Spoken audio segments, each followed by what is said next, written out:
Mtazamaji wa Global TV na mtazamaji wa Lokoma TV, hapa nilipo ni Chanika ambapo upo msiba wa aliyekuwa sound engineer wa Madebe Lidai, Dabo, Gabo the Gamba pamoja na Duma na wasanii mbalimbali. Alikuwa akiitwa jina lake Athman Nyanza.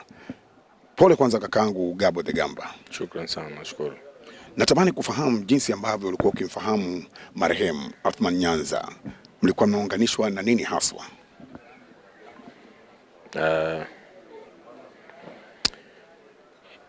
Sijui niseme vipi, lakini ni kubwa kabisa tumuombee dua.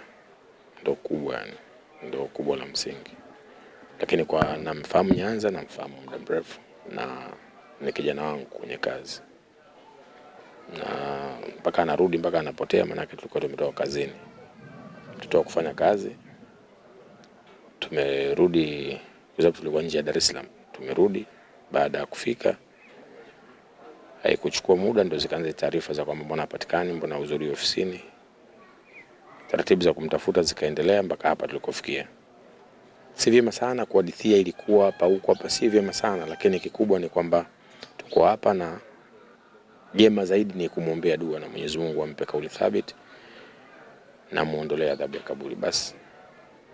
Na natamani pia kufahamu pale ambapo ulipata taarifa kwamba Athman Nyanza amefariki, taarifa hizo ulizipokeaje? Taarifa ya msiba hasa kwa ndugu au mtu wako wa karibu haimpendezi mtu yote anayesikia. Na kwa sababu nilikuwa sambamba kwenye hiyo utaratibu wa kumtafuta yuko wapi, kaenda wapi. Kwa hiyo mwisho wa siku ilikuwa tumpate vyovyote atakavyokuwa, awe hai awe amefariki. Inaumiza tu kuona tu mtu ambaye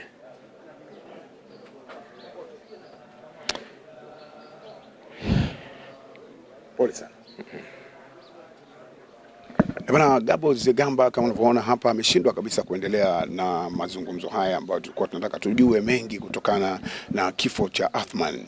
Huyu ni mmoja kati ya watu ambao walikuwa kimshika mkono kwa maana ya kijana wake wa kazi, kufanya naye kazi, na mara ya mwisho wamefanya kazi na akawa amerudi nyumbani, lakini baada ya hapo wa kuanza kupatikana ofisini wakawa wana wasiwasi wa kumtafuta ili kazi ziendelee.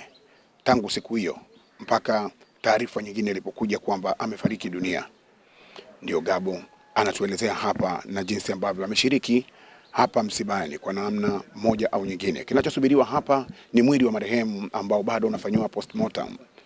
Kama wataruhusu polisi, basi leo unaweza ukafika hapa na mazishi yakafanyika.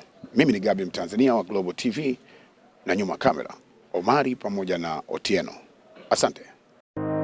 Ili kuwa mwanafamilia bora wa Global TV, usisahau kusubscribe, like, kushare na kucomment.